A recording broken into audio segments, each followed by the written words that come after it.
नरेंद्र मोदी के पास है। मेरे बहनों और भाइयों, इनका इतिहास विश्वासघात का इतिहास रहा है। इन्होंने, नीतीश कुमार ने लालू यादव को धोखा दिया, नीतीश कुमार ने 17 साल के बाद बीजेपी को धोखा दिया, नीतीश कुमार ने जीतन राम मांझी को धोखा दिया। कौन करेगा इन पर एतबार? कौन करेगा इन पर एतबार जब मांझी से छीन लिया पतवार? जब जिस व्यक्ति को 9 महीने मुख्यमंत्री बनाकर जिसके हाथ से पतवार छीन लिया, कौन उस पर विश्वास करेगा? मेरे बहनों और भाइयों, मैं आज आपसे एक ही अपील करने के लिए आया हूं कि केंद्र में आपने नरेंद्र मोदी की सरकार बना दिया।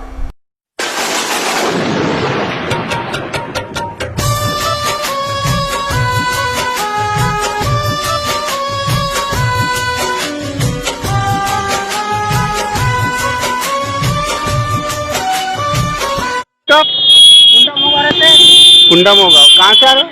हाँ, बाहर कमाने गए थे। हाँ, जुगाड़ हुआ नहीं। हाँ, हाँ। आने का पैसे का। रुक जाओ। कहाँ रहते आप? कुंडा मोगा रहते। कहाँ से आना हो रहा है? हैदराबाद से आ रहे हैं। तो कोई शासन ने आपको कोई व्यवस्था नहीं दी क्या? बिल्कुल नहीं, किसी भी तरीके से? सिर्फ गोंदे में एक बार खाना मिला हमको, हाँ, बाकी कहीं पे हमको कुछ नहीं मिला। यहाँ पे खाना मिला तो वो खाना योग्य नहीं था। कहाँ? ये राजगांव। तो पैदल चले जाते, बेल लेकर क्यों जा रहे हो? यार अब क्या करे, इसको भी साथ में ले जाना पड़ता है, बाइक भी जाना पड़ता है। ये कौन है तुम्हारे साथ में लोग? ये भाई, ये और ये महिला? ये मेरी भाभी है। अच्छा, तो महू से आए हो, कहाँ जाना तुमको? मैं जा रहा हूँ इधर गाँव खजौन में। कौन से गाँव में रहते हो? ये अपने पत्थर मोहल्ला में। पत्थर मुल्ला में? हाँ। तो यही निवास महू में है कि या पत्थर मुल्ला में है तुम्हारा? गाँव में घूमने रहवासी इधर के पत्थर मोहल्ले के ही है। तो कब निकले थे महू से? आज निकले हूँ। आज सुबह निकले थे? हाँ। तो बेल लेकर, बेल की जगह तुम खुद कंधा लगाकर जा रहे हो? बाबूजी बेल नहीं है, तब क्या करे? अब बस चलती तो मैं बस।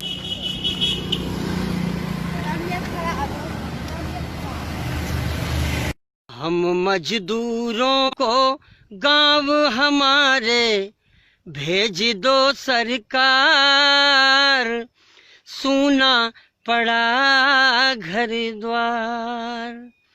हम मजदूरों को गांव हमारे भेज दो सरकार, सूना पड़ा घर द्वार।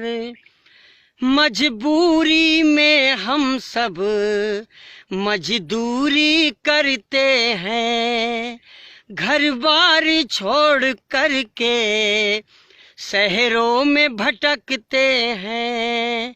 हो मजबूरी में हम सब मजदूरी करते हैं, घर बार छोड़ करके शहरों में भटकते हैं।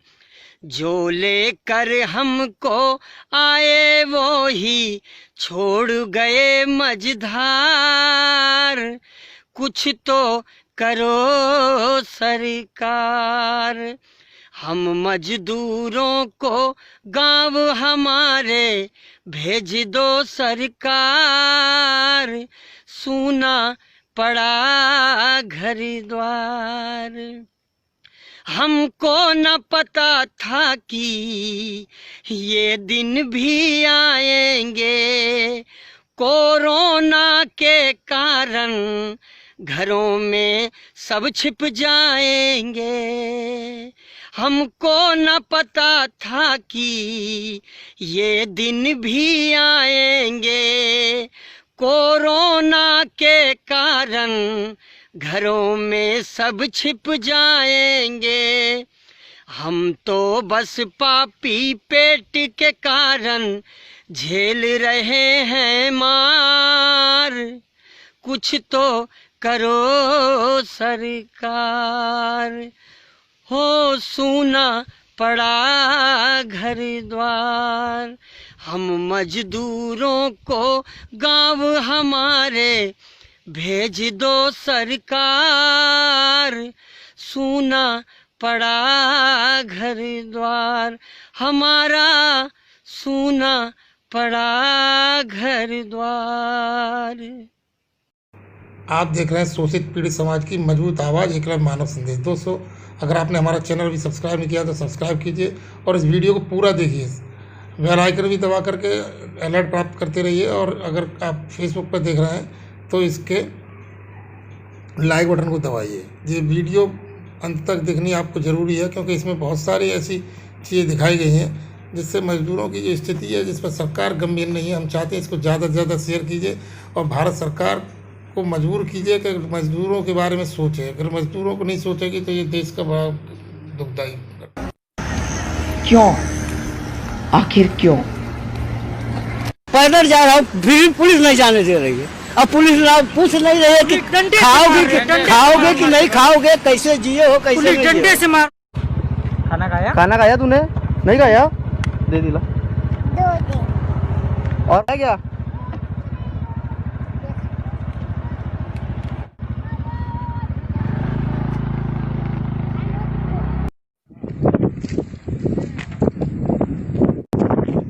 कितने लोग हैं और ये?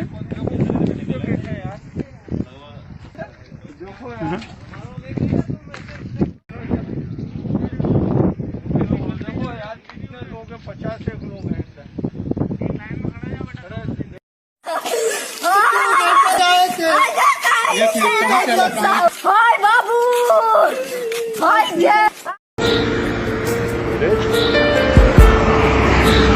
बेटा कमल, आपकी उम्र क्या है? 12 साल। और आप चल पाएंगे इतना? कब से चल रहे हैं? सुबह से चल रहे हैं। सुबह से थक नहीं गए? टांगों में दर्द हो रहा है। हाँ, टांगों में दर्द हो रहा है। टांगों में दर्द हो रहा है ना? प्रशासन भी जिम्मेदार है उसमें। क्या ये सरकार की जिम्मेदारी नहीं है, प्रशासन की जिम्मेदारी नहीं है कि आप अपने कम से कम महाराष्ट्र जो है वो हमारी संस्कृति नहीं है।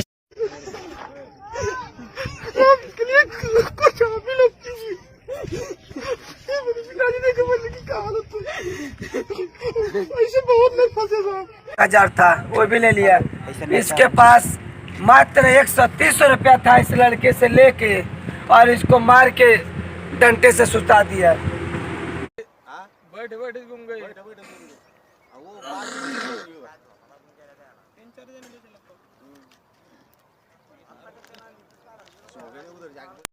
एक तो उधर में करुणा का है और दूसरा इधर में ये, तो उससे तो पहले इसमें मर जाएंगे हम लोग, तो उससे हमको सरकार क्या हेल्प देगा? इसलिए हम लोगों का गांव भेज दो जी। ये बनारस से पैदल चल के आए छोटे छोटे बच्चे देखिए, इनके खाने की कोई व्यवस्था नहीं है। इन गरीबों को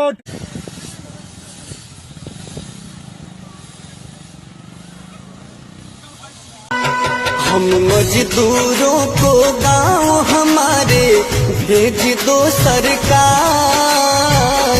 सोना पड़ा घर द्वार। हम मजदूरों को गांव हमारे भेज दो सरकार, सोना पड़ा घर द्वार। कुछ तो करो सरकार।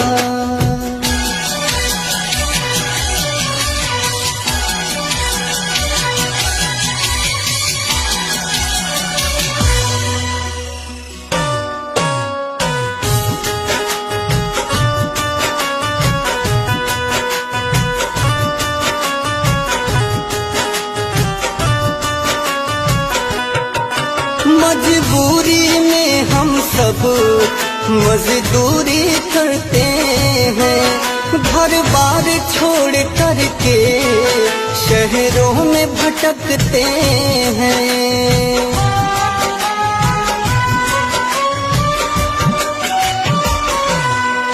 मजबूरी में हम सब मजदूरी करते हैं, घर बार छोड़ करके शहरों में भटकते हैं।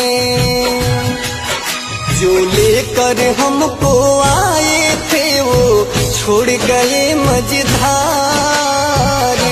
कुछ तो करो सरकार, सोना पड़ा घर द्वार।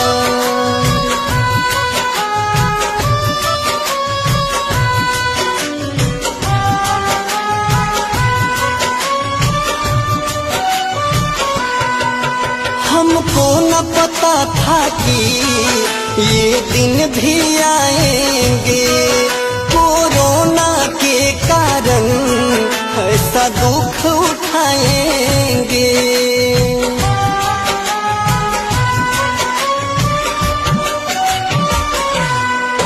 हमको न पता था कि ये दिन भी आएंगे। कोरोना के कारण ऐसा दुख उठाएंगे। हम तो बस पापी पेट के खातिर झेल रहे हैं मार। कुछ तो करो सरकार, सोना पड़ा घर द्वार। मुझे तो सिर्फ सवाल पूछने आप लोगों को, उत्तर प्रदेश के और बिहार के लोगों को मुझे सवाल पूछने हैं। आपके यहाँ के राजनेता कुछ नहीं करते, आप बाहर जाते हैं, बाहर जाके आपको इस संघर्ष का सामना करना पड़ता है।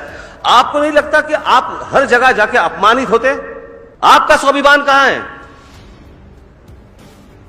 आप आपके राजनेताओं को कभी पूछेंगे नहीं कि हम लोग जब बाहर जाते हैं तो हमें जिल्लत की जिंदगी जीनी पड़ती है, लोग गालियां देते हैं, मारपीट करते हैं। वहां के लोगों को, अगर अभी तक उनके वहां पे लोगों को रोजगार नहीं है, हम लोग वहां पे जा रहे हैं कि हमें भिखारियों की ट्रेन यहां पे नहीं चाहिए। अगर आसाम में देखेंगे तो आसाम में तो बिहारियों के उनकी गर्दन काटी गई थी।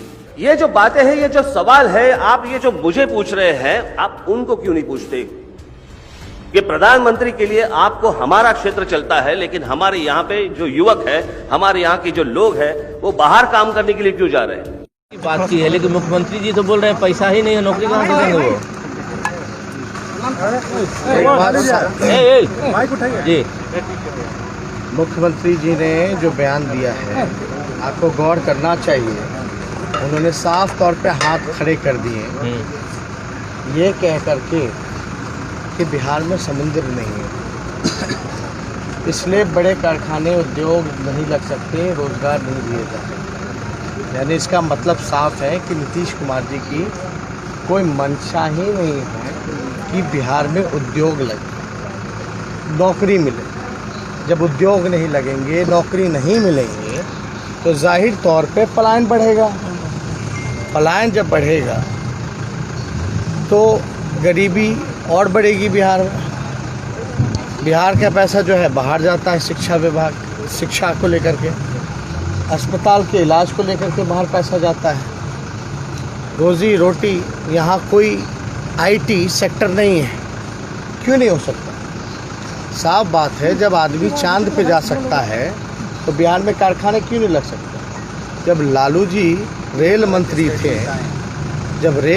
थे, तो छपरा का कारखाना, परसा का कारखाना, मधेपुरा का कारखाना, रेलवे कारखाने लगे। तो मुख्यमंत्री जी के क्या कह रहे हैं, क्योंकि अब थक चुके हैं, अब उनसे बिहार नहीं समझता, इसलिए इस तरह के बयानबाजी कर रहे हैं। आप देखिए ना, 24,000 करोड़ का जल जीवन हरियाली है, तो वो पैसा कहाँ से आया? जब वो कह रहे हैं कि बच्चियाँ जब पास करेंगी इतना पैसा वो देंगे, तो वो पैसा कहाँ से आया? तो जो रिक्त पदे हैं, क्या उसको भरने का काम नहीं करेंगे मुख्यमंत्री? जो 15 सालों में नहीं किया, जो हम करने जा रहे हैं, मुझे पूरा विश्वास है बिहार की जनता जो है महागठबंधन की सरकार बनाने जा रही है। और हमने जो वादा किया है उसको तो पहले ही कैबिनेट मीटिंग में हम प्रॉमिस कर रहे हैं कि हम पूरा करेंगे। 10 लाख रोजगार। आप देखिए, एक मणिपुर जो छोटा सा राज्य है, वहाँ 1 लाख की आबादी पे 1000 पुलिसकर्मी हैं।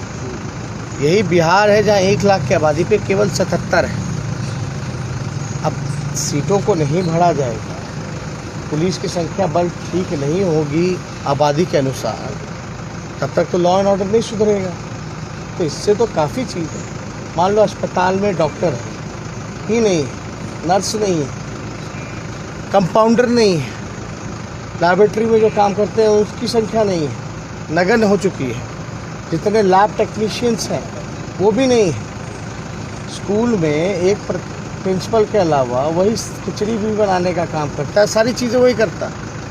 एक कक्षा में एक टीचर तो होना चाहिए, अलग अलग विषयों का टीचर होना चाहिए बाकायदा, वरना जितने बच्चे हैं वो तो मजबूरी में जो है प्राइवेट स्कूलों में जा रहे हैं, प्राइवेट अस्पतालों में लोग जा रहे हैं। तो ये कहना देखिए इच्छा शक्ति नहीं है उनमें, और हम ये करके दिखाएंगे।